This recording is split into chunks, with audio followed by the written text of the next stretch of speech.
Bonjour et bienvenue sur Africa 24 dans cette nouvelle édition du Morning News. Au sommaire de l'actualité.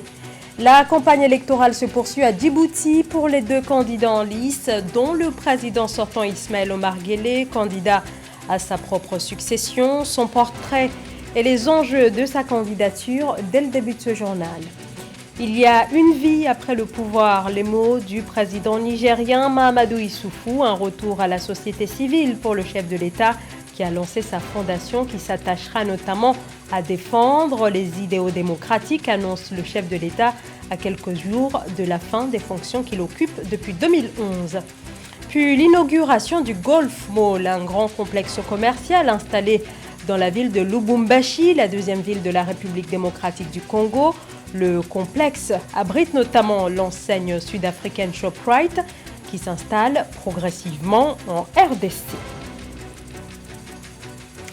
À Djibouti, la campagne électorale en vue de l'élection présidentielle du 9 avril se poursuit pour les deux candidats en lice, parmi lesquels le président sortant, Ismaël Omar Guelleh, qui brigue un 5e mandat, le président qui défend son bilan, notamment en matière de développement sur la question, entre autres, des infrastructures. Reportage de nos envoyés spéciaux à Djibouti.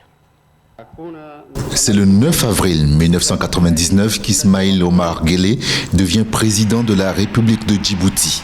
Cet ancien agent de renseignement a milité pour l'indépendance de son pays et vite gravi les échelons.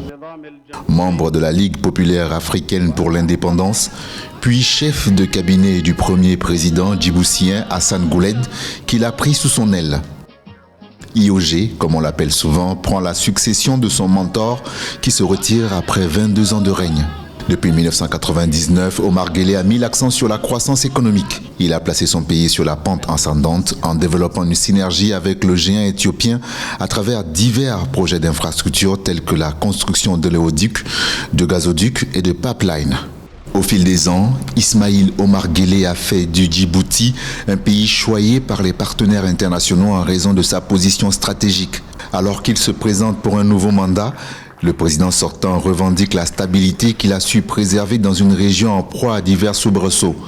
Critiqué par les organisations des droits de l'homme, Ismaël Omar Guelleh doit encore continuer sur la voie du développement, renforcer la prospérité partagée, relever le défi d'une croissance inclusive et favoriser une plus grande ouverture politique comme lui demande l'opposition de son pays.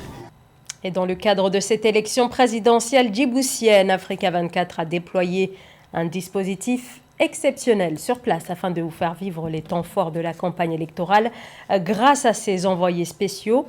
Vous pouvez ainsi suivre sur notre antenne leurs reportages, les JT de campagne et les débats. Dans l'actualité également, la libération en Algérie de 7 manifestants arrêtés vendredi dernier dans la capitale Alger lors d'une nouvelle manifestation du Irak, le mouvement de contestation anti-régime. Leur libération est intervenue dimanche. Une centaine de personnes s'étaient regroupées près du tribunal pendant leur comparution pour exiger leur libération en Algérie où la mobilisation a repris depuis le 22 février après une année d'interruption due à la crise sanitaire. Alors qu'il s'apprête à céder le pouvoir le 2 avril prochain, le président nigérien Mahamadou Issoufou a lancé sa fondation qui entend notamment intervenir sur des questions qui relèvent notamment de la démocratie, des sujets aussi liés au développement et à la promotion de la paix. Reportage signé Sadou Alizé Mokhtar, correspondant au Niger. Il y aura une vie après la présidence, disait le président Issoufou Mahamadou dans une de ses récentes déclarations. Cette vie d'après-présidence ne sera pas du tout repos pour le chef de l'État nigérien en fin de mandat. En effet, Issoufou Mahamadou entend poursuivre ses actions au service du développement du Niger à travers la FIM, Fondation Issoufou Mahamadou, dont les domaines d'action sont entre autres la démocratie et le panafricanisme, la paix, mais aussi le développement du capital humain. Dans moins d'une semaine, j'entamerai une nouvelle vie, une vie différente, mais une vie qui sera caractérisée par la permanence de mes convictions, c'est-à-dire des valeurs auxquelles j'ai toujours cru pour animer une fondation. La fondation Issoufou Mahamadou. Avec pour devise « Penser pour agir », la FIM entend promouvoir des valeurs de diversité, d'efficacité, d'équité, d'intégrité, de participation et de transparence. La Fondation Issoufou Mahamadou s'attachera aussi dans la promotion des idéaux démocratiques, notamment en encourageant les débats d'idées. Des actions de développement durable dans les domaines économiques, politiques, social, culturel et environnemental seront au cœur des activités du FIM. Les revenus tirés du prix Mo Ibrahim serviront entre autres au financement des activités de la Fondation, investir dans l'éducation, notamment dans la scolarisation des jeunes filles, dans la santé, notamment dans la santé de la reproduction, dans l'accès à l'eau, feront partie des priorités de la Fondation Issoufou Mahamadou.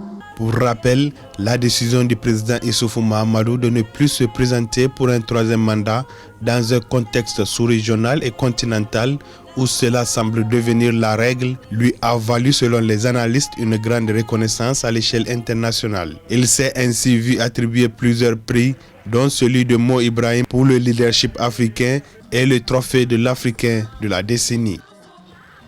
La 53e session de la conférence des ministres africains des finances, de la planification et du développement économique qui s'est clôturée le 23 mars a été cette année placée sous le thème de l'industrialisation durable et la diversification de l'Afrique à l'ère du numérique dans le contexte de la Covid-19, et les différents acteurs ont insisté entre autres sur l'importance de développer l'économie verte, mais aussi sur la nécessité d'encadrer le secteur informel. Philomène Tine.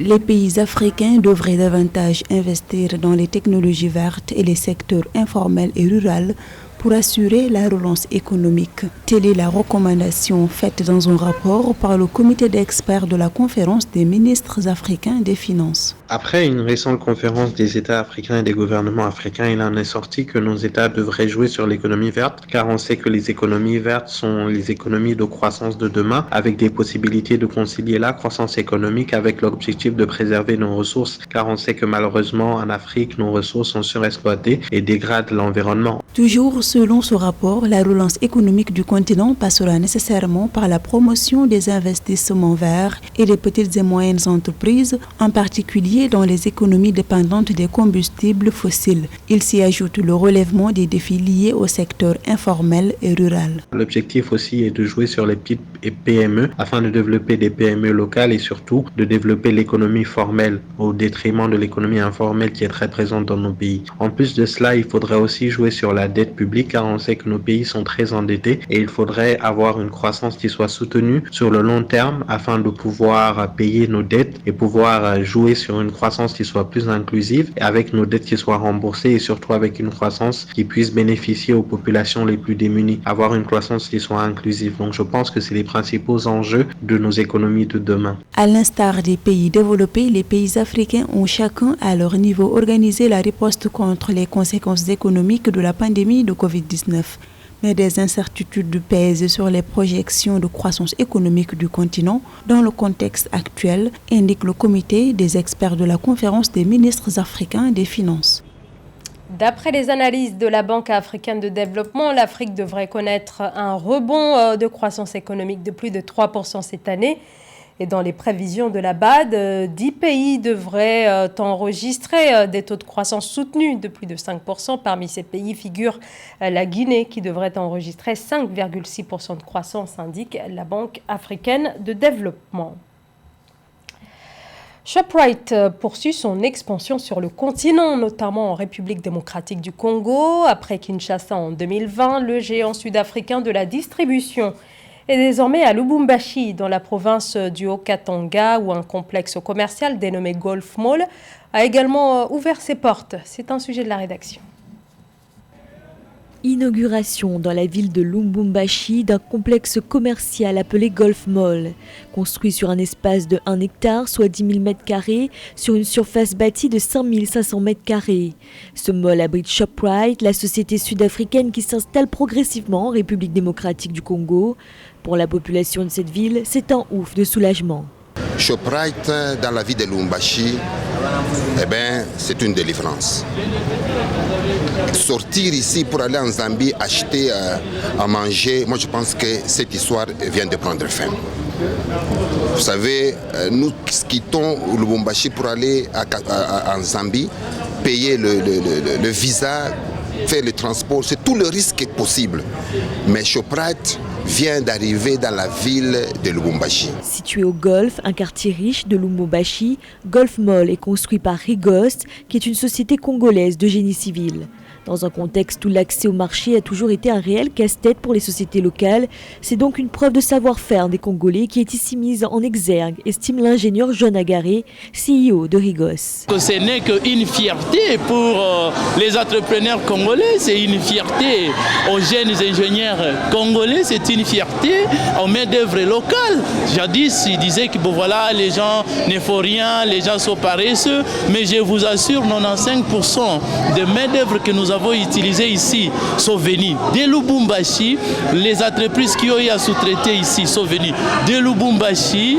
Nous avons travaillé ensemble, main dans la main. Avec sa densité, la République démocratique du Congo est un marché intéressant pour Shoprite qui nourrit l'ambition de se déployer à travers tout le territoire congolais. Déjà présent à Kinshasa, cette société commerciale vise désormais la ville de Kolwezi, dans la province de Lualaba, où les travaux de construction d'un autre Golf Mall doivent être lancés dans quelques mois, toujours avec Rigos, qui a aussi construit le Golf Mall de Kinshasa. Le ministère égyptien de la Santé a lancé dimanche la deuxième phase de la campagne de vaccination contre la poliomyélite. La vaccination est gratuite pour les enfants âgés de 0 à 5 ans. Plus de 16 millions d'enfants pourraient être concernés. Le dernier cas de poliomyélite en Égypte a été enregistré en 2004 selon la médecine préventive.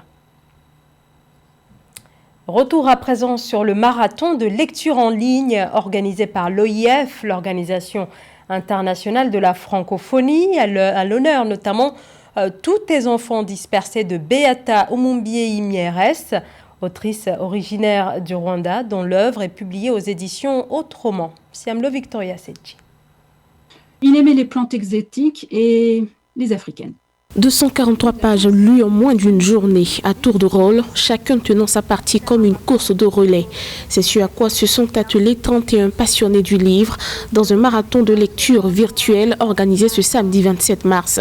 L'objectif de ce marathon est qu'à la fin, un roman puisse avoir été lu entièrement. Le roman « Tous les enfants dispersés » de l'auteure rwandaise Beata Umumbieyi Mieres, lauréate du prix des 5 continents de la francophonie en 2020. Était à l'honneur. Je ne connaissais pas le principe du marathon de lecture, donc c'est vous qui me l'avez fait découvrir. Je trouve que c'est une initiative fantastique et qu'en plus je puisse vous rejoindre à un moment donné et qu'on puisse continuer à partager ça, c'est collectif.